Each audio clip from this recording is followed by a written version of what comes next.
Good morning. This is Egypt from Cashmere Lace Boutique. I want to do a video because I have been getting a lot of clients coming in that's been wounded. I got the incoming wounded about this lace wig game. This industry has become so flooded.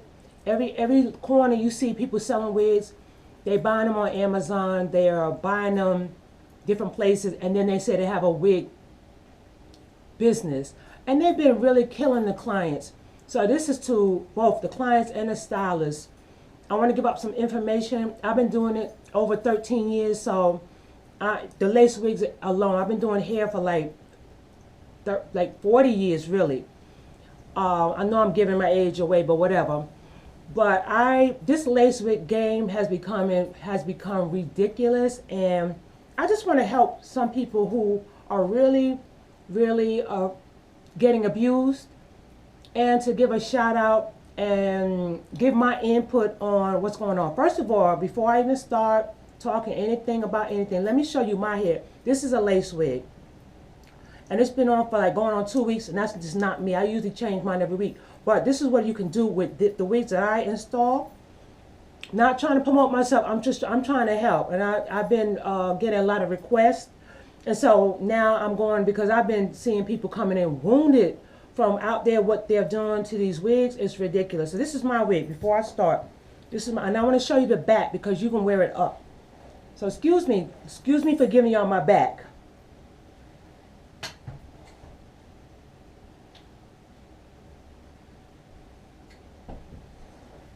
All right, just to get started, there's some things I wanted to go over really, because I mean, to y'all stylists, I'm getting your clients. Y'all clients are coming to me.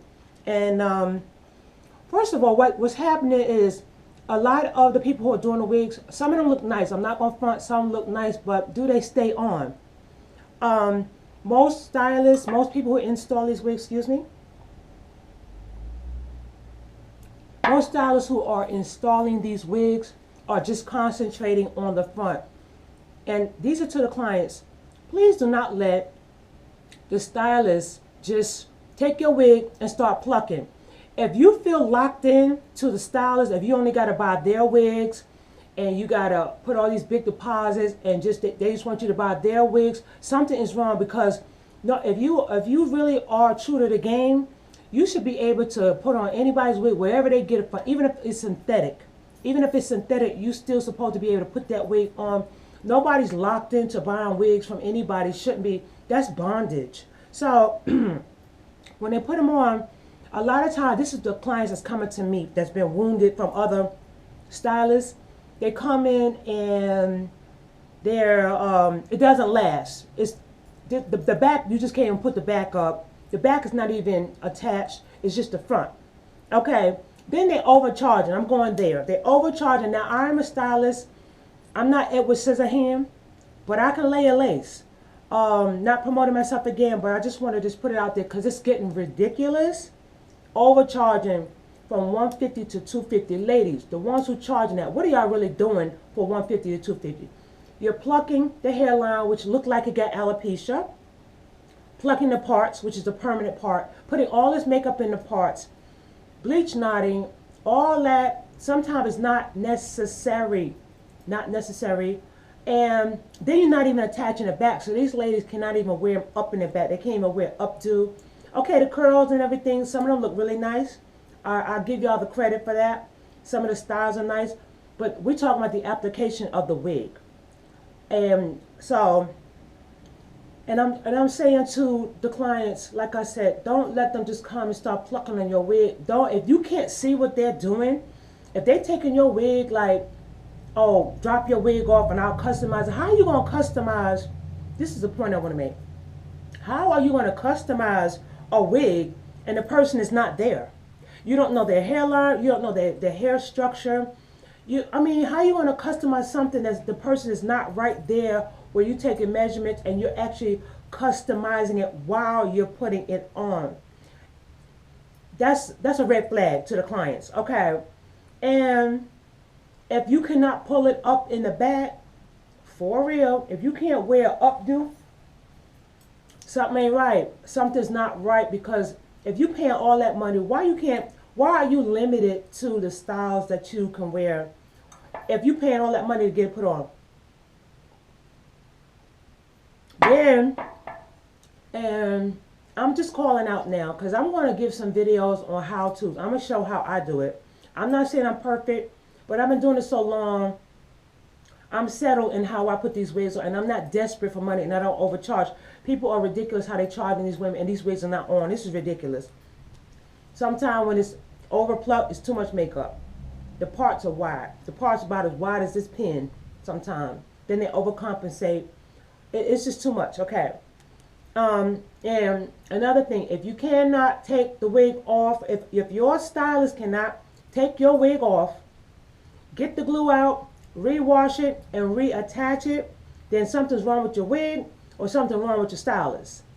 For real, because these wigs are meant to last more than one time or two times, unless you go to beauty supply, and that's limited. You know, beauty supply, you can wear it, especially if you get synthetic, but a lot of that hair is mixed. I'm going to go over a lot of stuff that I know over 13 years of do's and don'ts. And it's really mostly don'ts, because all we're trying to do is get these wigs on and look pretty. But now, ladies, y'all doing too much, for real. Y'all doing too much, way too much. You can't rewash it and put it back on. Something is not right. And to the stylist, do you know your hair? When you put these wigs on these women, do you know your hair? Do you stand behind your product? If something goes wrong with your wig, do you immediately say, oh, what did you put on it? What did you do? No, it's what you do. Do you know the hair? Because if you knew the hair, you would know what the hair is going to do. You would know what products to use. You would know how to tell your client how to take care of it. You would be able to take that wig off and rewash. And so it has a lot to do with the product you use as far as the adhesive, the technique.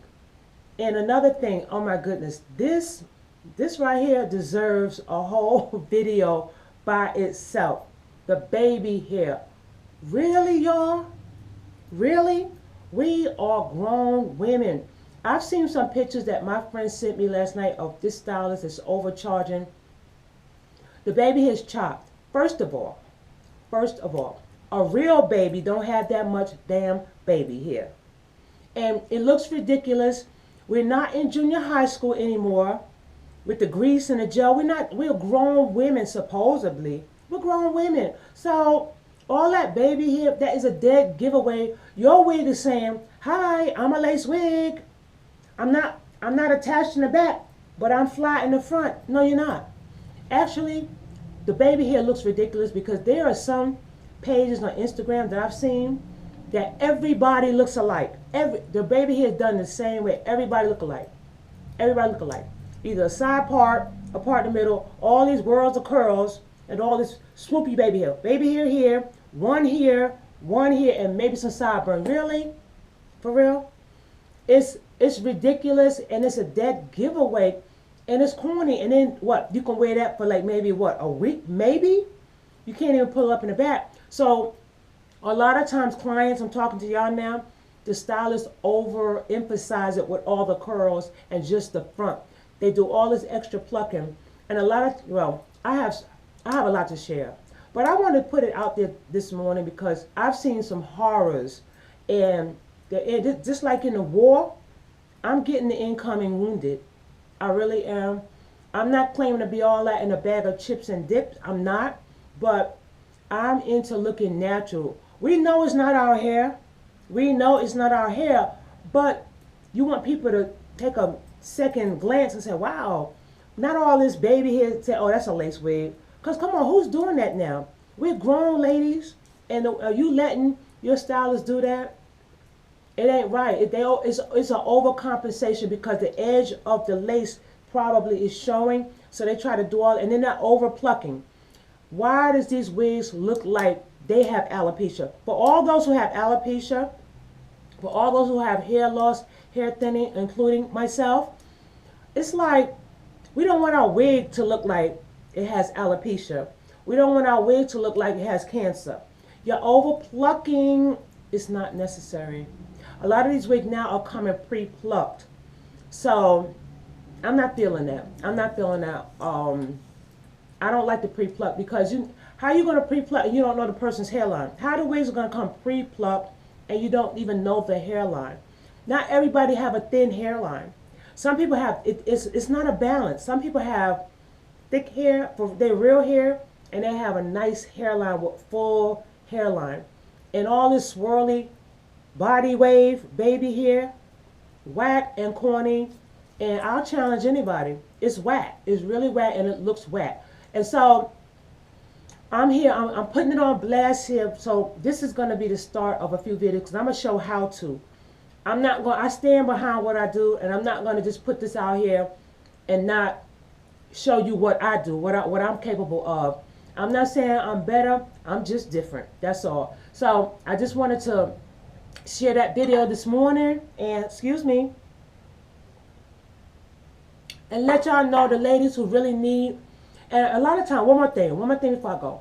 A lot of time, ladies, clients, when you have alopecia and you have hair thinning, a lot of these stylists they're capitalizing on your desperation. You're desperate, you gotta have some hair, you wanna look pretty, you wanna look like this person, look like that person. Yeah, come on, give me all your money, give me your $250, put $150 deposit before you even see me, and you gotta buy the wig from me.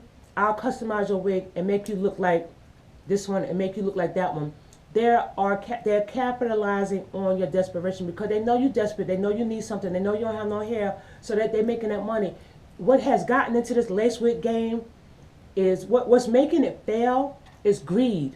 People are getting so freaking greedy. They're buying these lace wigs from Amazon, from Love Me. I'm gonna call it out. Love Me. All these AliExpress. They buying these wigs from them, and then then they charging you $500, $600 for the wig. Then they charge you another $2 something to put it on. The ones who's doing that, in Psalm 37, it says, don't fret, because the people that's greedy and prospering in their way, they're gonna be cut down. So I'm putting it out there. Don't get bamboozled, clients. Don't get bamboozled.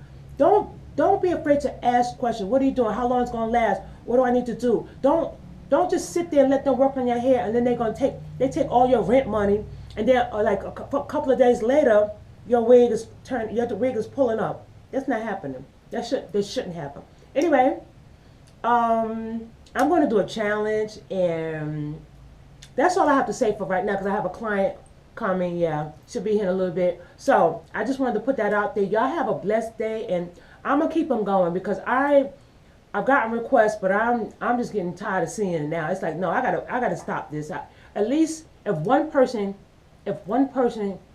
gets help from me putting out the videos, my job is done. My job is done. Y'all have a very, very blessed day, and I'll talk to you again soon. This is Egypt from Cashmere Lace Boutique in Concord, North Carolina.